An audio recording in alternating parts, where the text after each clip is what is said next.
guys, it has happened. Your boy has wheels. These wheels took me forever to find. I wasn't looking for these ones specifically, but to get the size and everything just kind of, you know, right, the way I wanted, oh, it was a pain. I bought the car in October. I've been looking for wheels ever since, and I finally found some that I think would look good on the Celica.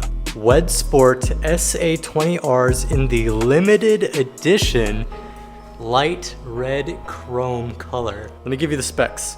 These are 18 by 8.5 with a 45 offset, 5100. Right now the stock Celica GTS wheels are 16 by 6.5 with 205 tires. I'll be running 18 by 8.5 225 tires. When people run these tires on Celica, or tires with the same dimensions on Celicas, and they give it some suspension, like a 1-inch drop or so, I'll put up some pictures, but to die for, it's really nice. I can't stop looking at them, they're so pretty. I'm gonna have to go to a shop though, because unfortunately they didn't come with valve stems, so we're gonna have the shop put these on. The only thing I'm worried about is that these are 45 offset, and the ones with the pictures that people have are 35 offset, which I know will fit because I know people will run in them. But if anything, if worst comes to worst, and I don't like the way it looks with a 45 offset, then I'll just get 10mm spacers, maybe extended bolts, and then I'll have pretty much a 35 offset right there. But you guys, that's not even the best part. The best part is that these wheels, because they're WedsSports, are lightweight. They only weigh about 19 and some change pounds, which is hilarious because that's about the same as the wheels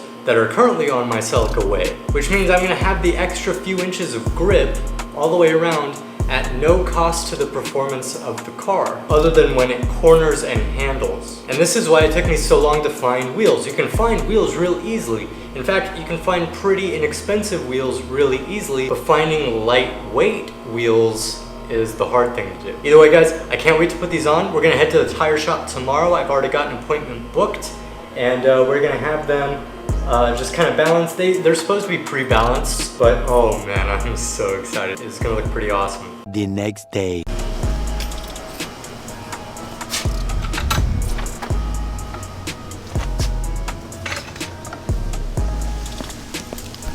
Oof, look at that. What is happening, you guys? All right, we got the wheels mounted. I've already taken it for a few drives.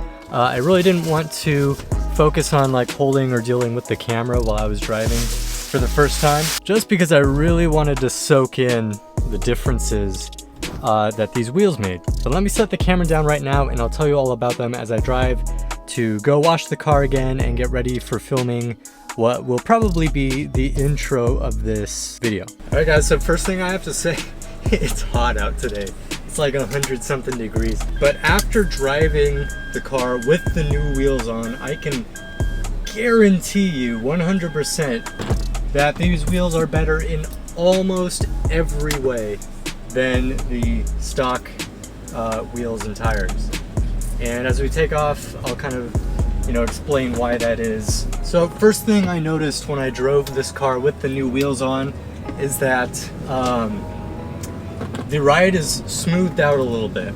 Now you would think, right, you would think that the lower profile tires and the slightly heavier wheel and tire combo than I was running stock would make it run worse. But here's the thing, a wider tire means that it can hook onto more surface area of the road.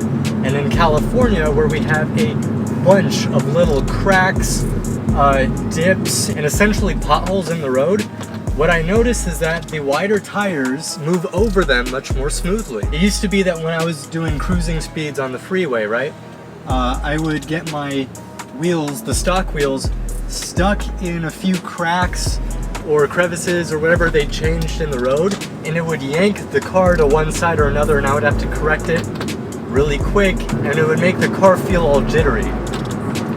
But now, interestingly enough, the car almost feels smoother to drive on the freeway than it did before. That was the first thing I noticed, all right? The second thing I noticed, which is a huge deal, is the cornering. And this is where I got really excited. The way this car corners with these new wheels and tires is unbelievable. I think the low profile tires have less flex than the stock ones do, because the stock profile for those tires were like, what was it, 205 50 16s, and I'm running 225 40 18s. The lower flex in the profile and the wider tires, it sticks out about an inch and so further towards the sides of the car than the stock wheels and tires did, make the car take corners like nobody's business. This car feels flat, super flat, and I'm still on stock suspension, which is coming soon, by the way. We're getting different suspension. So with that being said, these wheels and tires I think are only about 3 to 4 pounds heavier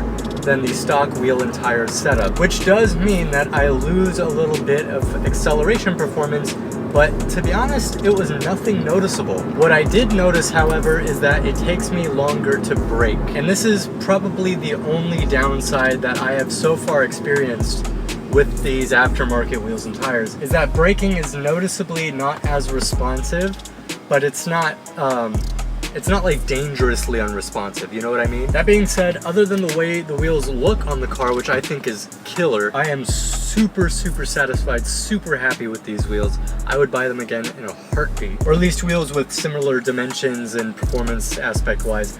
I have to say I'm very happy with the way things turned out. Alright guys, so that'll probably be the end of this video. I hope you guys enjoyed that little edit that I put in the beginning.